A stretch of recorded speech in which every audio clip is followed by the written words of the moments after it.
Tadi udah Kang Maul. Nih. Dalam surah Al-Hujurat Allah berfirman, sesungguhnya yang paling mulia di antara kalian di sisi Allah ialah yang paling bertakwa. Takwa kita yang jadi ukuran mulia. Jadi kalau kita dikasih nikmat, dikasih kelebihan, dikasih sesuatu yang istimewa sama Allah, itu juga ujian tentunya.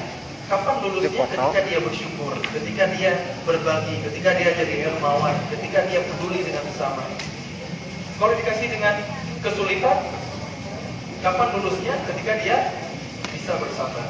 Jadi ukuran kemuliaan kita di sisi Allah adalah takwa. Takwa itu yang harus kita perjuangkan.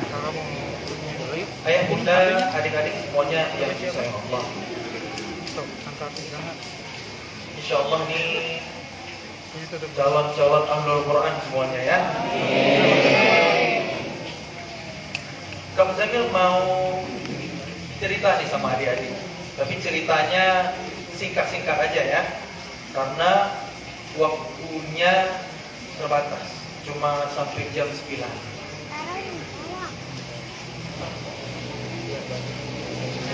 Al-Quranul Karim.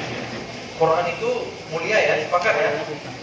Kita sering nyebut begitu kan, Al-Quranul Karim. Semua yang berhubungan sama Quran Allah takdirkan mulia. Betul ya. Quran turun di malam Lailatul Qadar. Malam Qadar itu artinya apa? Mulia, malam kemuliaan. Inna anzalnahu fi lailatul qadr. Sesungguhnya kami telah menurunkan Al-Quran itu pada malam yang mulia. Satu. Terus Quran menurut riwayat turun di hari Jumat. Hari Jumat itu kita sebut apa? Sayyidul Ayyam. Hari yang paling istimewa, paling mulia. Betul ya? Terus Quran turun di bulan Ramadan. Syahrul Ramadan alladzi unzila fihi al-Quran. Ramadan bulan yang mulia. Ketiga nih. Terus Quran turun dengan bahasa apa? Bahasa Arab. Inna anzalnahu Qur'anan Arabiyyan la'allakum ta'qilun. Sungguhnya kami menurunkan Al-Quran berbahasa Arab agar kalian berakal. Itu kata Allah di awal surah Yusuf. Nah, kenapa bahasa Arab bikin kita jadi pintar, bikin kita jadi berakal? Dijelasin sama ulama tafsir karena bahasa Arab itu bahasa yang paling lengkap, bahasa yang paling mampu menjelaskan isi hati. Sangat tepat, diksinya itu lengkap. Itu bahasa Arab, bahasa yang paling mulia karena nanti juga ketika di akhirat mulai kita masuk alam kubur, ketika kita meninggal kita auto bisa bahasa Arab. Kalau nanti di dunia nggak bisa bahasa Arab, nanti meninggal dulu aja.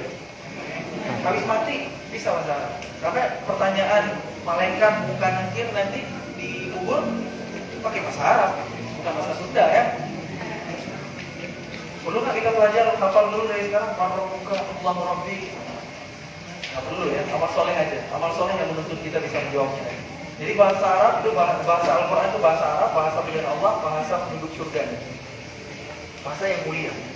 Nanti yang kelima, Quran turun dengan perantara malaikat Safaratik Kiramim Barang, malaikat yang paling mulia. Kelima. Terus Quran turun di mana? Sebelum dan setelah Nabi hijrah dari mana ke mana? Makkah Al-Mukarramah, Madinah Al-Munawwarah. Dua tempat itu mulia nggak? Mulia ya. Nanti di akhir zaman Dajjal nggak bisa ganggu tuh Makkah Madinah. Kita pasti berlomba-lomba ya. Kita punya cita-cita haji umrah mau ya ke sana. Kenapa? Umat Islam seluruh dunia pengen ke sana. Selain perintah Allah ya untuk haji yang wajib kalau mampu, kita rindu ke sana. Rindu lihat Ka'bah, rindu ke Masjid Nabawi. Karena ada magnet, ada kemuliaan. Kenapa tempat-tempat itu mulia? Tempat turunnya Al-Quran. Dan berapa? Dan yang ketujuh, siapa Nabi yang dipilih oleh Allah menjadi Rasulullah, yang diberikan Quran kepadanya untuk disampaikan sampaikan kepada kita umatnya, Nabi Muhammad SAW. Maka nggak ada manusia yang lebih mulia daripada Nabi kita Muhammad SAW. Kata Allah dalam Quran surah Al-Qalam, wa innaka la'ala khuluqin 'azim. Sungguh pada Nabi Muhammad ada akhlak yang agung, budi pekerti luhur. Bahkan Nabi ini diutus untuk menjadi rahmat bagi alam semesta. Wa ma arsalnaka illa rahmatan lil alamin. Coba lihat. Semua yang berhubungan sama Quran Allah muliakan. Betul ya? Ini mulia di sisi Allah. Dan terasa buat kita hari ini. Semua yang berhubungan dengan Quran Allah muliakan. Maka kalau kita pengen dimulai sama Allah di dunia dan yang paling utamanya di akhirat nanti, jadi ahlul Quran. Kata Nabi, khairukum man ta'allama al-Quran wa 'allama. Baik-baik kalian yang mempelajari Al-Quran dan mengajarkannya. Ilmu Al-Quran itu luas, interaksi dengan Quran itu banyak. Tadi baca doa, kita nggak paham, pahalanya udah luar biasa. Apalagi kalau kita pahami, karena memang itulah yang Allah pengen. Tadi di surah Shad yang saya baca itu belum selesai ayatnya. Kitabun anzalnahu ilaika mubarakun liyadabbaru ayati. Kitab Al-Quran ini kami turunkan kepada Muhammad bersama dengan keberkahan untuk ditadabburi ayat-ayatnya. Jadi Allah pengen kita paham Al-Quran, kita mengerti Al-Quran, kita mentadabburi Al-Quran. Dabara itu artinya belakang. Jadi maksud tadabbur itu kita pegangan sama belakang Quran, kemanapun Quran pergi kita ikut. Artinya kita paham dengan isi Al-Quran sehingga kita bisa amalkan dalam kehidupan. Itu yang Allah pengen. Nah, jadi adik-adik usianya berapa tahun nih? Udah pernah khatam Quran belum? Khatam hafalan atau khatam baca? Macam-macam ya, ada yang khatam hafalan, ada yang khatam baca. Ada nggak yang udah khatam baca Al-Quran plus dengan terjemahnya? Belum ya? Nah, bikin target nih, harus selesai ya, harus pernah dan dirutinkan lagi insya Allah. Jangan sampai kita ngaji-ngaji aja. Jangan sampai kita baca Quran, hafal Quran hanya sekedar ritual, hanya sekedar hafalan, tapi gak mengubah diri kita. Quran itu kan kata Allah tadi di surah Al-Baqarah 285. Syahrul Ramadan alladzi unzila fihi al-Qur'an hudan lin-nasi wa bayyinatin minal huda wal furqan. Bulan Ramadan adalah bulan yang di dalamnya diturunkan Al-Quran sebagai petunjuk bagi manusia, penjelasan atas petunjuk itu dan juga Al-Furqan. Furqan itu artinya membedakan yang benar dengan yang salah untuk kita ikuti, untuk kita jauhi. Dan Quran itu juga Furqan bagi sahabatnya. Maksudnya gimana? Quran itu akan membedakan orang yang dekat dengannya sama orang yang jauh dengannya. Maksudnya gimana? Kalau interaksi kita dengan Al-Quran benar, maka hidup kita pasti berbeda dengan orang-orang yang jauh dari Quran. Kalau kita hari ini ngaku rajin baca Quran, kita hafal Quran, tapi akhlak kita, kepedulian kita terhadap sesama, atau kepribadian kita nggak jauh beda dengan orang yang jauh dari Quran, orang yang nggak pernah interaksi sama Quran, berarti ada yang salah hubungan kita dengan Quran. Mungkin di niatnya, atau mungkin kita selama ini baru sebatas membaca doang, belum kita pahami. Nah, makanya penting buat kita untuk belajar memahami Al-Quran, minimal dengan terjemah. Itu minimal sekali. Kenapa? Karena terjemah itu belum mewakili dari maksud isi Al-Quran. Karena saking luasnya, saking dalamnya makna Al-Quran, terjemah itu kan misalnya yang kita hari ini temukan di mushaf-mushaf kita, itu kan banyak yang nggak sempurnanya. Bahkan disampaikan oleh ulama-ulama ahli tafsir, cuma nggak bisa apa-apa, karena itu udah dipakem ya sama mungkin Kementerian Agama. Ini nggak boleh ada versi terjemahan lain yang beredar di setiap penerbit percetakan Al-Quran selain yang dari Kementerian Agama. Sudah disyaratkan begitu. Padahal kata ulama-ulama ahli tafsir, banyak yang harus disempurnakan, yang harus dikoreksi. Contoh kecil aja. Kita tiap kali baca terjemah ya, misalnya di surah apa ya? Qul in kuntum tuhibbunallah. Katakanlah, jika kalian mencintai Allah, fattabi'uni, ikuti aku. Kan terjemahnya gitu harusnya ya. Qul in kuntum. Tum itu kan dhamir, kata ganti untuk kalian dan antum kan ya. Qul in kuntum. Harusnya diterjemahkan sebagai kalian. Tapi coba buka mushaf. Itu ada di surah Al-Imran.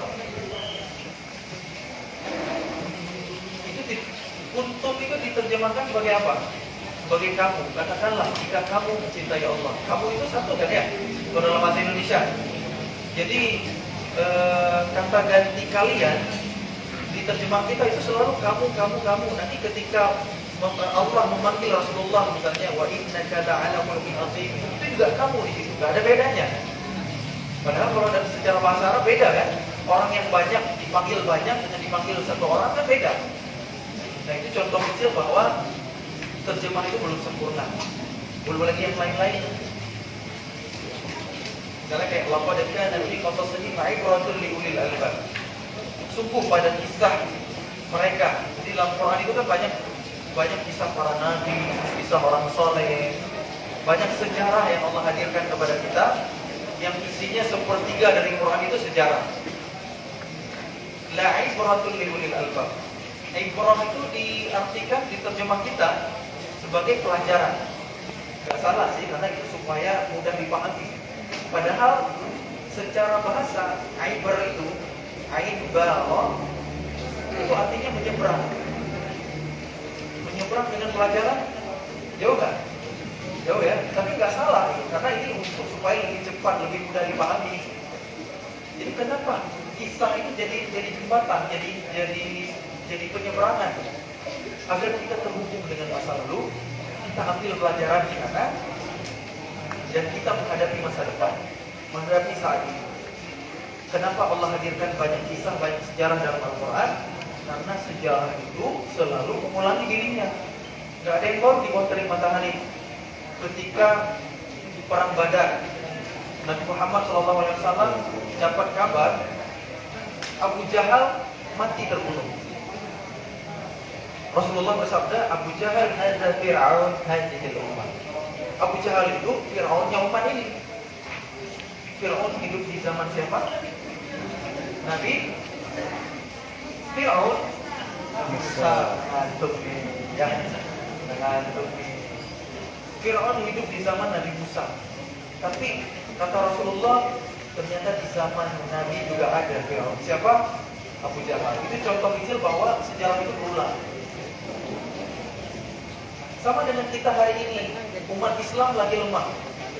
Umat Islam belum memimpin bumi ini. Hari ini segala sistem dikuasai oleh Yahudi, oleh Zionis. Sistem politiknya, sistem apa lagi? Sistem ekonomi, gitu, kapitalis, sosialis, ribawi. Sistem pendidikan juga sama, semuanya dikuasai. Gak jauh beda dengan ketika dulu Rasulullah diutus ya, masa jahiliyah, cuma dulu lebih gelap lagi. Hari ini umat lemah. Tapi di zaman Nabi dulu ada dua kekuatan besar, ada dua imperium. Ada Romawi dari barat, ada Persia dari timur. Kalau hari ini kan kurang lebih sama. Dari barat ada siapa? Ada Amerika, itu pewaris Romawi. Kalau dari timur ada siapa? Ada yang diperhitungkan hari ini mungkin ada Iran Syiah dengan Chinese komunis. Itu pewaris Persia tuh mereka. Islam muncul dari tengah, dari kota Madinah, markas kaum muslimin.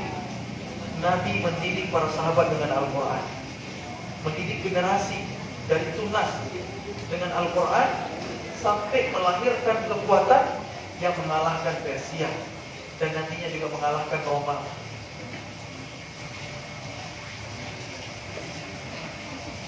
Lebih dari 1.300 tahun Islam memimpin bumi ini. Itu sejarah yang jarang diceritakan ke kita hari ini. Betul ya? Hari ini kan kurang dari 100 tahun Islam tidak memimpin bumi. Semenjak Daulah Turki Utsmani runtuh tahun 1924, 4 tahun lagi tuh baru 100 tahun. Berarti sekarang apa? Umat Islam nggak lagi memimpin bumi. Tapi kalau 100 tahun yang lalu, ratusan tahun yang lalu, itu Islam kuat banget. Di mana-mana yang keren itu dari Islam. Mau ilmuannya, mau teknologinya, mau budayanya, semuanya yang keren Islam. Kalau hari ini mungkin kebalik gitu. Yang dianggap keren itu pakai jas, ya. Yang dianggap keren itu pakai apa gitu. Fashion-fashionnya itu yang dari barat. Itu hari ini. Tapi kalau di zaman dulu, yang keren itu jubah kayak gini. Di zaman Islam memimpin bumi.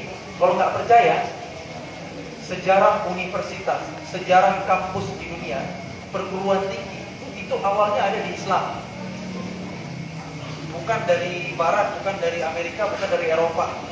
Bukan Harvard University kampus pertama, bukan Cambridge, bukan apalagi MIT, bukan itu. Tapi sebuah kampus yang terletak di kota Fas di Maghribi. Maghribi itu kalau hari ini Maroko.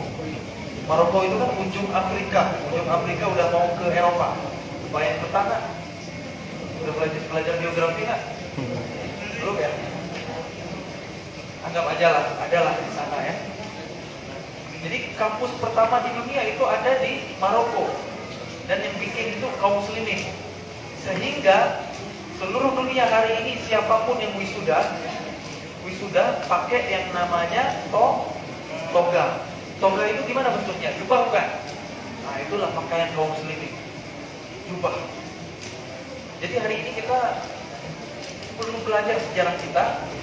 Kalau kata guru saya Ustaz Budi Azhari, orang yang nggak mempelajari sejarahnya, maka dia nggak tahu identitasnya, sehingga hilang harapan untuk kebesarannya. Islam ini kan pernah besar, pernah berjaya 13 abad lamanya. Nah kalau kita ingin mengulang lagi, maka kita perlu belajar dari sejarah. Apa yang dilakukan Rasulullah SAW? Bagaimana Nabi mendidik para sahabat dengan Al-Quran? Kok hasilnya keren-keren?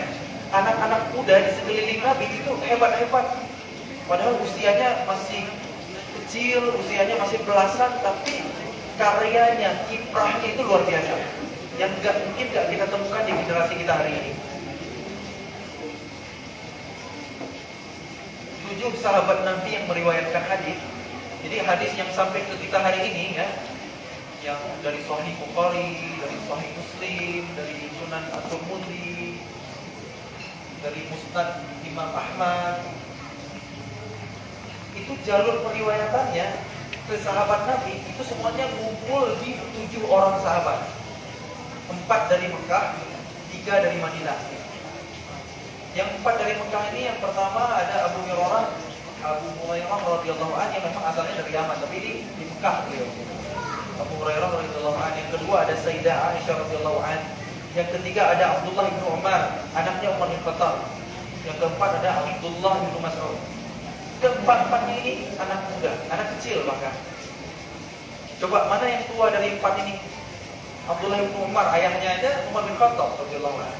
Anak kecil kan ya? Abdullah bin Umar, Abdullah bin Mas'ud, Abu Hurairah, Sayyidah Aisyah radhiyallahu anha.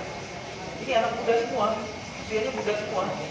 Nanti yang 3 orang di Madinah ada Anas bin Malik, itu khadimnya Rasulullah. Nanti ada Sa'id Al-Khudri. Yang semuanya pokoknya ketujuh-tujuhnya itu anak muda, anak kecil semuanya. Kok bisa anak kecil bisa hebat begitu ya, merekam setiap perkataan Nabi dan paham.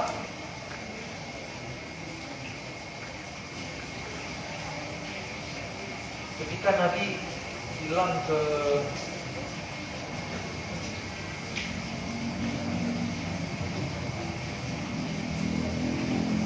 gitu deh. Atau ada satu sahabat Nabi yang saya kagumi ya, yang ahlul Quran, yaitu Abdullah bin Abbas radhiyallahu anhu. Ini juga anak kecil yang ketika Nabi Muhammad SAW usia 50 tahun, Abdullah bin Abbas itu baru lahir. Artinya Nabi udah berdakwah 10 tahun di Mekah, udah 10 tahun nih perjalanan dakwah. Abdullah bin Abbas baru lahir.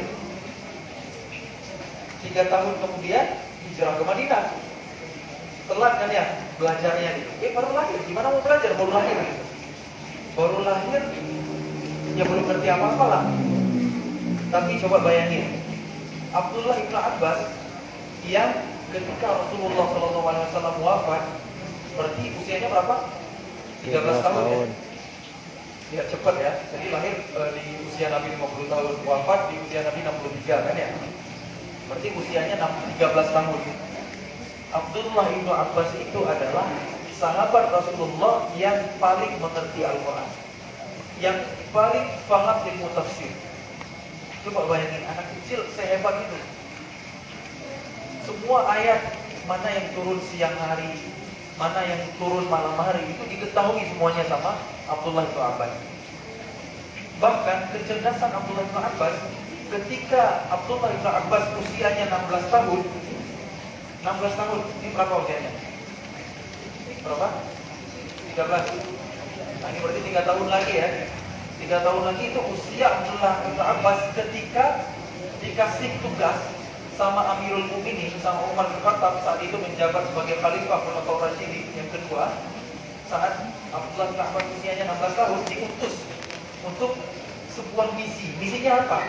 Mendebat orang-orang Khawarij. Jadi Khawarij ini adalah sebuah golongan di zaman Nabi, di zaman para sahabat yang sangat berbahaya. Akidah mereka melenceng. Jadi mereka punya pemahaman sendiri tentang Quran, tentang agama, tapi sesat. Pokoknya kalau berbeda pendapat dengan mereka, nggak sepemikiran dengan mereka, itu halal darahnya. Sehingga orang Khawarij ini mudah membunuh para sahabat Nabi. Kata Nabi, yaqra'una al-Quran wa la yujawizu hanajirahum. Mereka membaca Al-Quran, tapi bacaan Quran mereka tidak melewati kerongkongan. Maksudnya apa? Nggak nyampe ke hati. Makanya kita harus hati-hati hari ini. Kita menuntut Quran, baca Quran, hafal Quran, tapi kalau nggak kita pahami, nggak nyampe ke hati, perlu hati-hati nih. Kenapa? Karena orang-orang Khawarij pun begitu, hanya dibully aja. Nah, singkat cerita, Abdullah bin Abbas diutus sama Umar bin Khattab untuk mendebat 6.000-an orang yang model begitu. Orang-orang Khawarij tadi jumlahnya ada 6.000 lawan satu orang anak muda usia 16 tahun. Debat agama. Hasilnya apa? Yang 6.000-an orang ini kalah debatnya dengan satu orang anak muda usia 16 tahun. Gimana hebatnya Abdullah bin Abbas? Itu dididik oleh manusia terbaik, dipandu dengan wahyu. Begitulah Quran memprogram kehidupan. Jadi kalau kita interaksi dengan Qurannya benar, itu hasilnya itu contohnya kayak Abdullah bin Abbas, kayak Sayyidina Ali bin Abi Thalib, masuk Islam aja usia 8 tahun, tapi jadi ahli ilmu. Kenapa? Karena dididik dengan Quran. Makanya kita hari ini dalam berusaha menjadi ahlul Quran ada tahapannya, ada kurikulum dalam Islam. Rasulullah itu kan berdakwah di Mekah berapa lama? 13 tahun. 13 tahun di Mekah yang dibahas itu apa? Cuma iman, tauhid, akidah. 10 tahun di Madinah baru nanti turun ayat syariat, perintah sholat, perintah zakat, perintah haji gitu. Yang sifatnya perintah itu kebanyakan turunnya di Madinah. Kalau di Mekah nggak ada, jarang kecuali sedekah.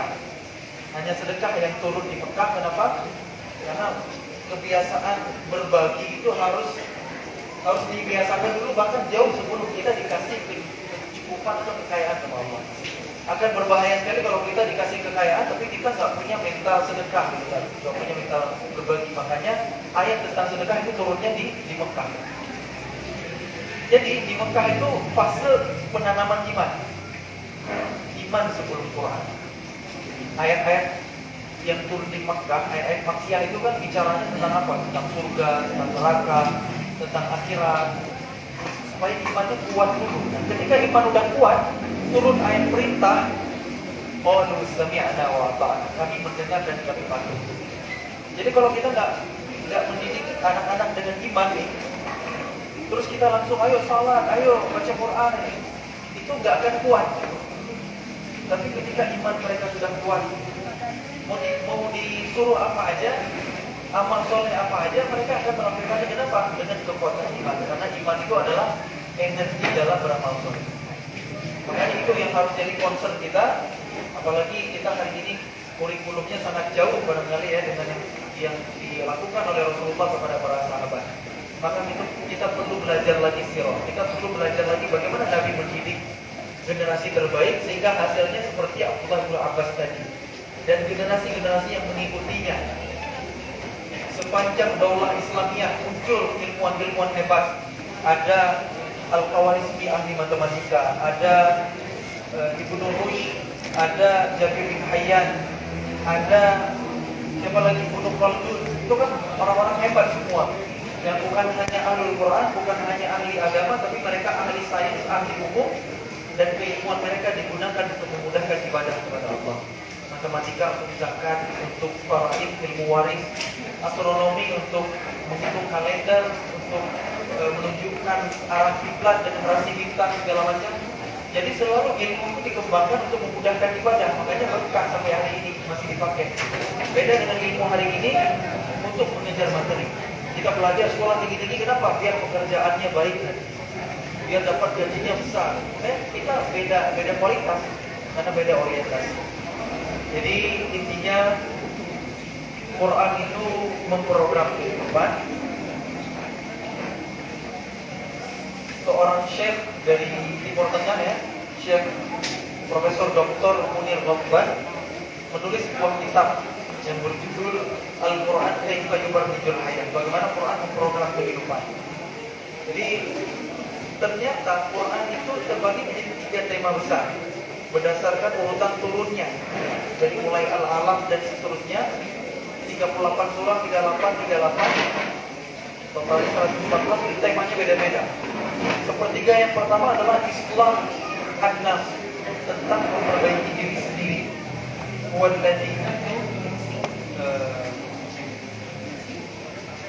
Walladzi ba'atha fil ummiyina rasulan minhum yatlu 'alaihim ayatihi wa yuzakkihim. Dialah Allah yang mengutus seorang rasul ke tengah umat yang buta huruf, yang membacakan kepada mereka ayat-ayatnya, yang tujuannya untuk menyucikan jiwa mereka.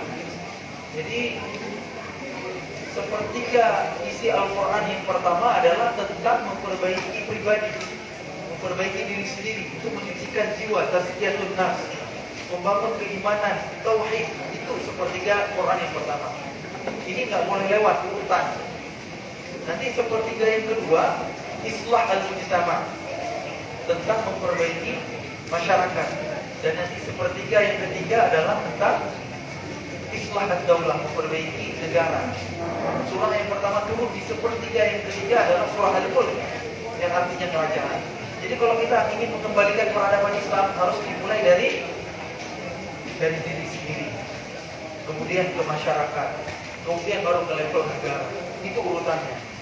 Tapi kalau kita loncat, kita belum memperbaiki diri sendiri, tapi kita udah mau memperbaiki masyarakat, ya nggak akan jadi.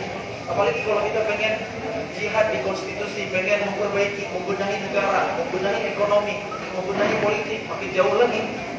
Makanya ini generasi-generasi yang masih tunas ini harus dibina dengan Al-Quran, dengan pendidikan iman sebelum Quran, adab sebelum ilmu, dan ilmu sebelum amal.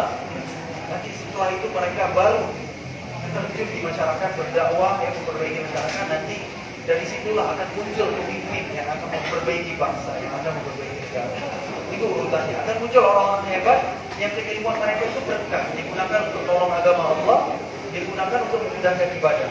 Bukan hanya untuk memperkaya diri, bukan untuk merusak bumi. Seperti yang terjadi hari ini, karena ilmu, karena kekuasaan ada di kaum elit, ada di Zionis Yahudi hari ini. Maka ketika kita pengen menang, jawabannya adalah kembali kepada Al-Quran. Maka mudah-mudahan dengan sedikit sharing singkat dari saya malam hari ini yang banyak kekurangannya, mohon maaf untuk itu. Mudah-mudahan ada manfaatnya.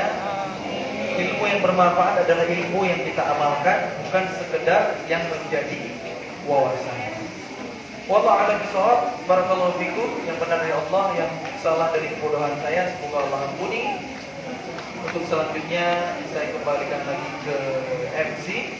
Sekian dari saya. Subhanakallahumma wa bihamdik, asyhadu an la ilaha illa anta, astaghfiruka wa atubu ilaik. Baik, karena ada request dari panitia, mari kita tutup dengan sama-sama berdoa, bermunajat kepada Allah agar acara kita malam hari ini barokah.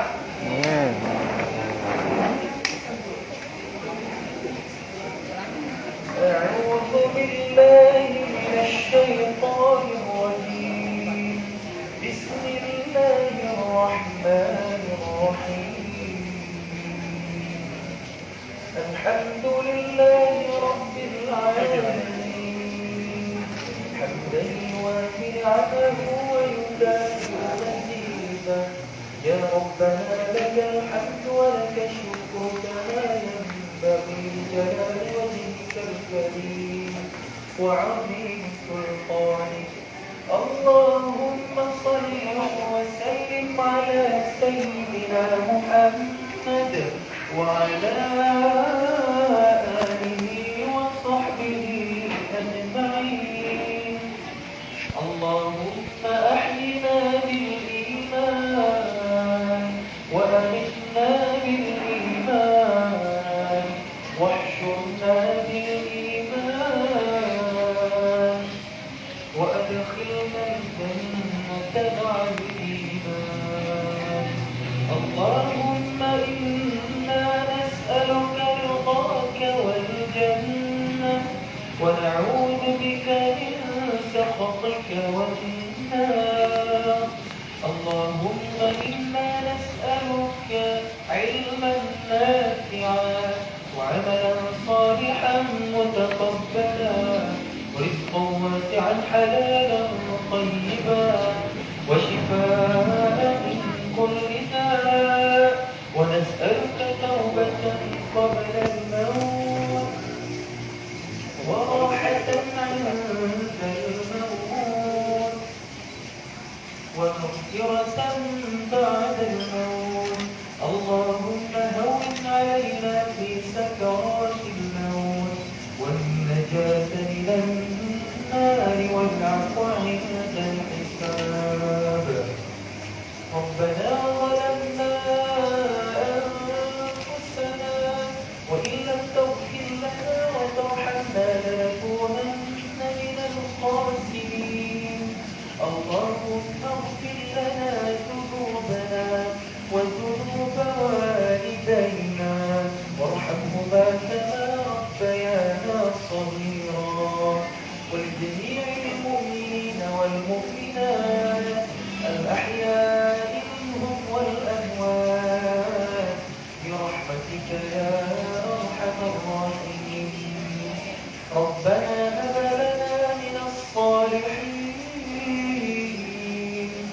ربنا هب لنا من أزواجنا وذرياتنا قرة أعين واجعلنا للمتقين إماما اللهم اجعل القرآن العظيم ربيع قلوبنا ونور صدورنا وجلاء أحزاننا وهمومنا وغمومنا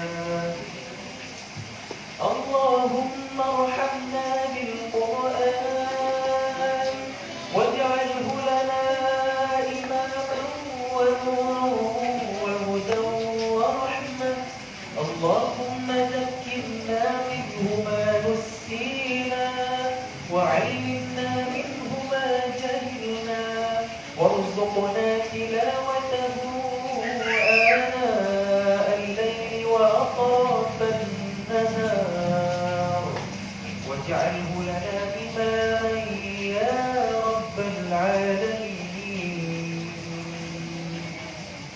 واجعله لنا حجة يوم القيامة يا رب العالمين ربنا آتنا وهيئ لنا من أمرنا رشدا ربنا آتنا في الدنيا حسنة وفي الآخرة حسنة وقنا عذاب النار سبحان ربنا رب العزة عما يصفون وسلام على المرسلين والحمد لله رب العالمين.